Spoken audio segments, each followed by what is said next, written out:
Graça e paz de Jesus Cristo, amém, queridos? Louvado seja o nome do Senhor. Um pouquinho atrasado, mas estou aqui. Bastante atrasado, né? Começa às 8 horas essa live e estou aqui para louvar esse Deus maravilhoso, que é um Deus tremendo e que nunca posso deixar de fazer esse comentário e dizer, né, que as coisas acontecem sem a gente esperar. Muitas coisas, elas surgem sem a gente programar, né? Mas uma coisa é certa, o Deus que tá te vendo, o Deus que você serve, o Deus que você busca, Ele está sempre preparado para ser um socorro bem presente, para tentar solucionar situações que possam surgir.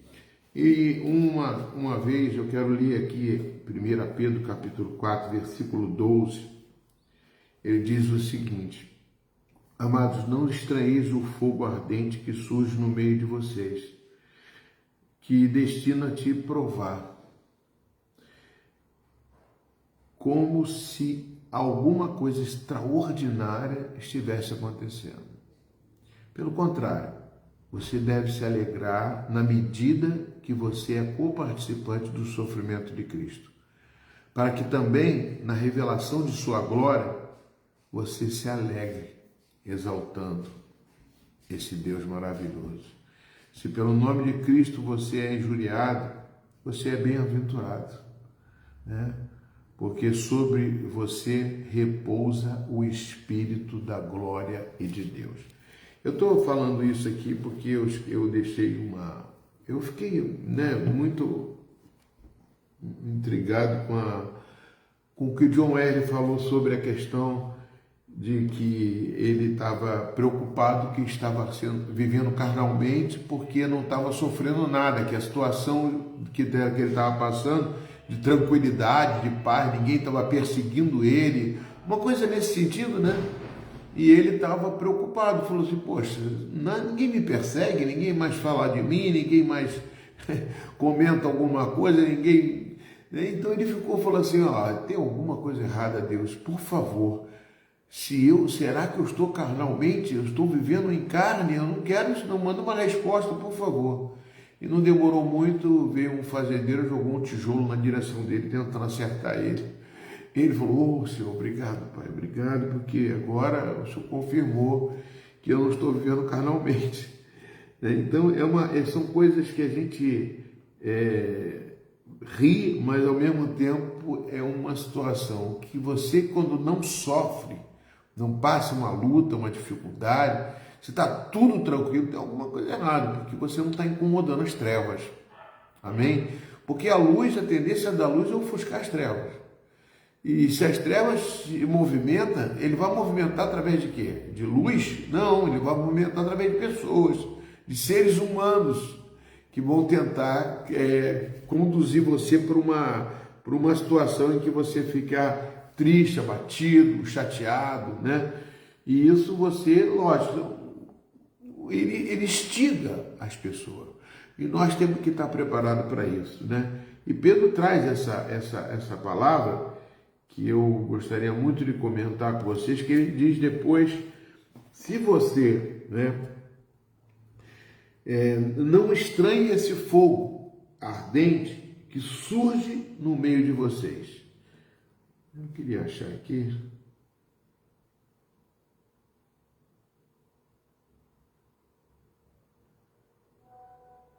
É 1 Pedro capítulo 4, versículo 12.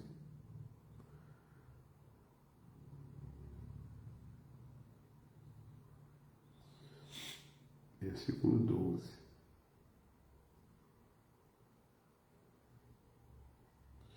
Amados, não estranhem o fogo que surge entre vocês. Na versão nova, versão internacional. Para provar vocês, né, como se algo estranho estivesse acontecendo. Antes, você deve se alegrar na medida que você é co-participante do sofrimento de Cristo, para que também na glória dele, que vai ser revelada, você exulte com grande alegria.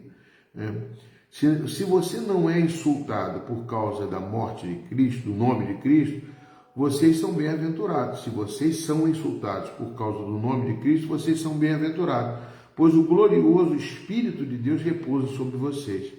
Portanto, nenhum de vocês sofra como assassino, como ladrão, como criminoso, nem como quem se intromete em negócios de outras pessoas, né? Então, contudo, se sofre como cristão, não se envergonhe, mas glorifique a Deus por meio desse nome, pois chegou a hora de começar o julgamento pela casa de Deus.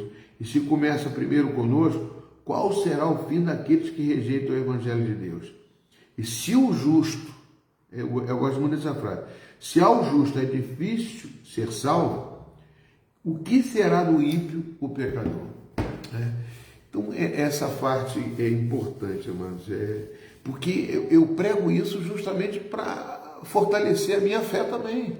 Porque quando vem as lutas, a vontade de se irar, de se esbravecer, de chegar e jogar tudo para o alto, ou não, vou desistir e tal. Então, eu fico lutando contra isso, né? Pedro está dizendo, não estranhe esse fogo não que surge, porque ele vem para provar você. Aí você quebra você. Quando ele fala que vem para provar você, aí você, já sei. Porque quantos servos de Deus não foram provados? Diz um servo que não foi provado. Todos eles foram provados. Né? Todos. Mesmo andando em retidão, que nem o apóstolo Paulo, ele foi apedrejado, foi perseguido, foi preso, foi chicoteado, apanhou a besta. E ele é uma pessoa que andava com Cristo. Qual era o pecado que ele cometeu? E se você vai lá para o Antigo Testamento, você vê Jó. Qual foi o pecado que Jó cometeu?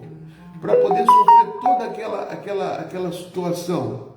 É muito difícil você entender essas situações. Então, existe sim uma forma da qual você está sendo provado. E essa prova justamente ela vem para tentar tirar de você a graça dele. Porque o que está dentro de nós é muito maior do que todas essas tribulações, essas dificuldades que surgem contra nós. É uma coisa, eu não sei se você vê, se você vê aqueles bichinhos que ficam na luz, né? Fica em volta, quando apaga ele some, né? Nas trevas. É a mesma coisa do morcego. Tem outros que você acende a luz e eles ficam desesperados porque não conseguem ficar diante da luz. É uma coisa, é verdade, a luta nossa é que nós temos que ser luz no mundo. E para você ser luz do mundo, essa luz não é a luz do mundo, energia elétrica. É uma luz que vai trazer a realidade de Cristo para dentro do mundo, aonde o mundo não quer. Então, com certeza, você vai ser perseguido.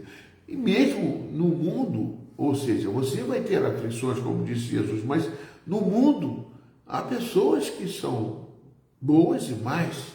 Há pessoas que são contra o Evangelho. Há pessoas que estão vivendo uma vida pregressa no pecado e não querem se consertar. Às vezes até dentro da igreja, né? A pessoa está dentro da igreja, mas ela quer viver. Quando toca em pecado, né? Foi até comentado isso, né? Quero ficar dentro da igreja porque aqui eu não peco, né? Porque o pecado faz separação do homem com Deus, né? E todos aqueles que estão praticando o pecado é porque não nasceram de novo, não nasceram da água de Deus. A pessoa que não se esquenta a cabeça para poder pecar, para poder fazer as coisas erradas, agora irá, Jesus se irou, Jesus se irou. Virou aqueles cambistas, todas aquelas coisas todas, virou aquelas mesas. Por quê? Porque ele se irou, porque estavam querendo fazer da casa de Deus a casa de negócio, né? Casa de movimentar dinheiro ilicitamente, de uma forma totalmente errada.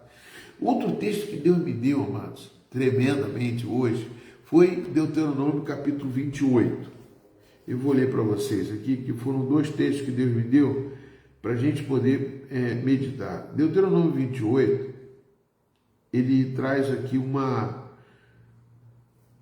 28, ele diz assim, ó, se vocês obedecerem fielmente ao Senhor, eu vou botar outra versão aqui, NAA, que diz assim, ó, se vocês ouvirem atentamente a voz do Senhor, seu Deus, tendo cuidado de guardar todos os seus mandamentos, que hoje te ordeno, o Senhor teu Deus exaltará você sobre todas as nações da terra. Se ouvirem a voz do Senhor, seu Deus, sobre vocês, virão e te alcançarão todas essas bênçãos. Benditos serão na cidade, benditos serão no campo. Ué, pastor, mas aí eu sou bendito, se eu sou bendito, não vou estar sofrendo as coisas que Pedro está falando. Aí é que está, amados, aí é que está. Por quê? Porque você será bendito não pelas coisas do mundo. Você é bendito porque você tem a graça de Deus dentro de você. Você tem a coisa que maior que você tem dentro de você. E é por isso que as bênçãos te alcançam, mesmo você sendo perseguido, mesmo você sendo ludibriado, mesmo sendo enganado, mesmo sendo as pessoas tentando te perseguir, as bênçãos de Deus lhe alcançarão. Como alcançou Jesus, como alcançou Jó, mesmo depois da situação que ele teve, toda contrária, que morreu a família dele toda, ele ficou triste, a mulher dele mandou amaldiçoar o Deus dele morrer. Mesmo assim, lá no final, ele continuou, teve mais 10 filhos e a vida dele prosseguiu. Porque ele tinha a graça de Deus, ele conheceu, ele sabia que o Deus que ele estava servindo. Jesus diz o seguinte: se você buscar o Senhor, entrega teu caminho ao Senhor, busca o Senhor de todo o coração, de toda a tua alma, o que ele vai fazer? Ele vai acrescentar todas as coisas sobre a sua vida. Mateus capítulo 6, versículo 33 e 34, ele fala sobre isso também. Mateus 6, 33 e 34, aqui ó. Mateus 6, 33 e 34. Ele diz o seguinte: mas busque em primeiro lugar o reino de Deus e a sua justiça, e todas as coisas lhe serão acrescentadas. Todas as demais coisas vão ser acrescentadas, Portanto, não se preocupe com o dia de amanhã, pois o amanhã trará os seus cuidados. Basta o dia o seu próprio mal. Ele fala do mal.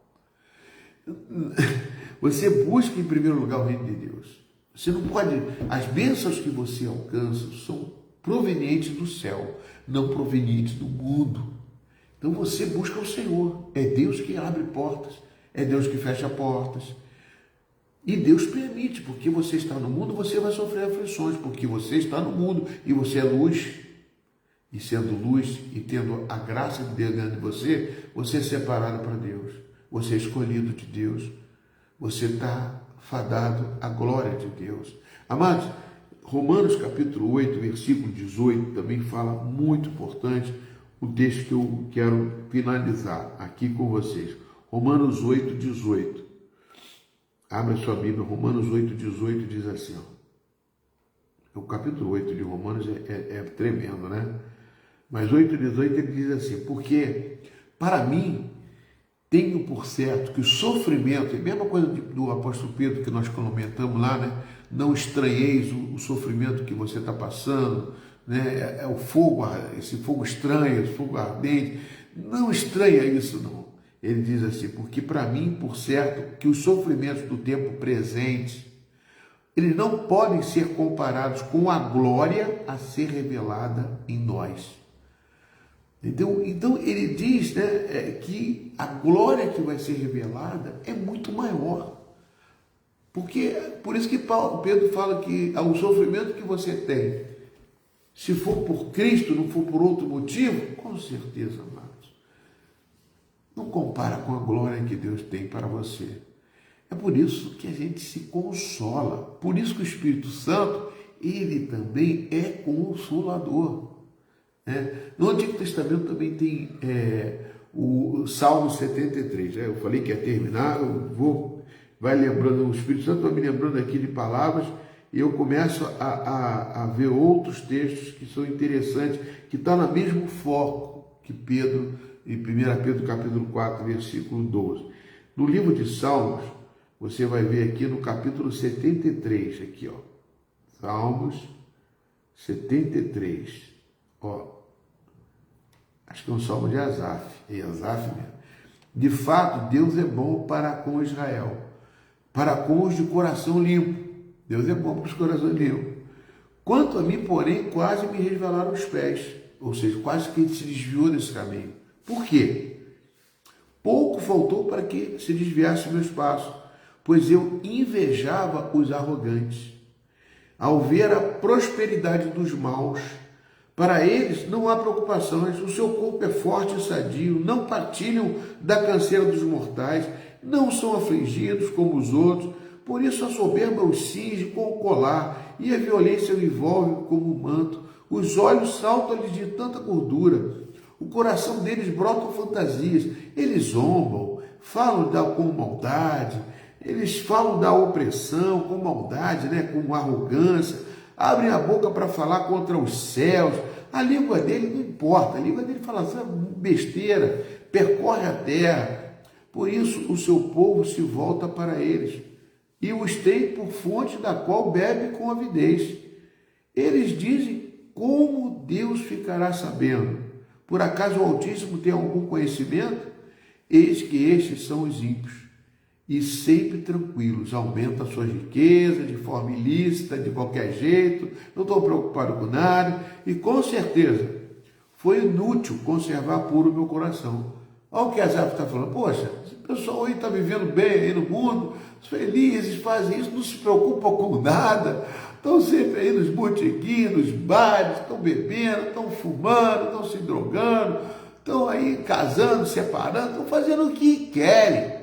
Ah, sabe de uma coisa? Não está difícil conservar meu coração puro, lavar as minhas mãos na inocência, pois o dia inteiro eu sou afligido, a cada manhã eu sou castigado.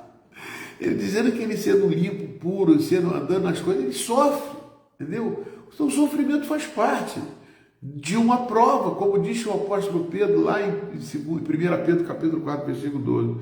E a cada manhã sou castigado. Se eu tivesse pensado em falar tais palavras, já aí teria traído a geração dos teus filhos, de teus filhos. Ó Deus, em só refletir para compreender isso, achei que a tarefa era pesada demais para mim, até que entrei no santuário de Deus. Ah, meu Pai. Descobri qual seria o fim daqueles que são ímpios, que estão aí no mundo fazendo qualquer coisa, não se preocupando com nada. Quando eu vi o fim deles, tu certamente os pões em lugares escorregadios. Eles estão pensando que estão firmados nesse mundo, mas eles estão em lugares escorregadios. Eles vão sofrer com isso. Lugares escorregadios. E os faz cair na destruição. Como são destruídos? Num instante, são totalmente aniquilados de terror, como acontece como um sonho, quando alguém acorda assim, ó Senhor, ao despertar desprezarás a imagem deles. Então, amados, é só para terminar aqui esse texto que nós começamos em 1 Pedro capítulo 4, 12, que fala claramente, amados, não estranheis o fogo ardente que surge no meio de vocês, que vem destinado a provar vocês. Como se alguma coisa extraordinária estivesse acontecendo. Pelo contrário, você deve se alegrar na medida que sou participante do sofrimento de Cristo, para que também na revelação da sua glória você se alegre, E vai ser muita coisa. A glória, como diz o apóstolo Paulo lá em Romanos 8, 18, aqui diz no Salmo 73, Deus tem grandes coisas para fazer sobre a sua vida. E outra coisa, as bênçãos, elas te alcançam, você não precisa buscar não. Não precisa, se você andar no caminho limpo, reto, diante do Senhor, buscando o Senhor, fazendo a vontade do Papai do Céu, Deus vai te abençoar. Amém, queridos? Eu vou deixar essa palavra para você, graça e paz, e amanhã nós estamos no retirão. Domingo de manhã não vai ter escola dominical na igreja metodista de Itaipuaçu. Nós vamos estar para um retiro separado para Deus, buscando a presença de Deus, E vai ser uma bênção, Lá em Guapimirim, o povo de Deus vai estar reunido lá e a gente vai louvar e adorar o Senhor. Deus abençoe vocês. Não se esqueçam, Aonde você está, há um anjo do Senhor guardando a sua vida. Não é o anjo da guarda. Tem um anjo específicos que ficam guardando. São vários anjos. Os anjos do Senhor acampam ao redor dos que temem e o buscam. Senhor, em nome de Jesus, eu abençoo a vida dos teus filhos. Pai, se tem alguém que vai ouvir essa palavra e sabe, está passando por luta e dificuldade, ou então está desviado do caminho do Senhor por algum motivo, Pai, que o Senhor traga de volta.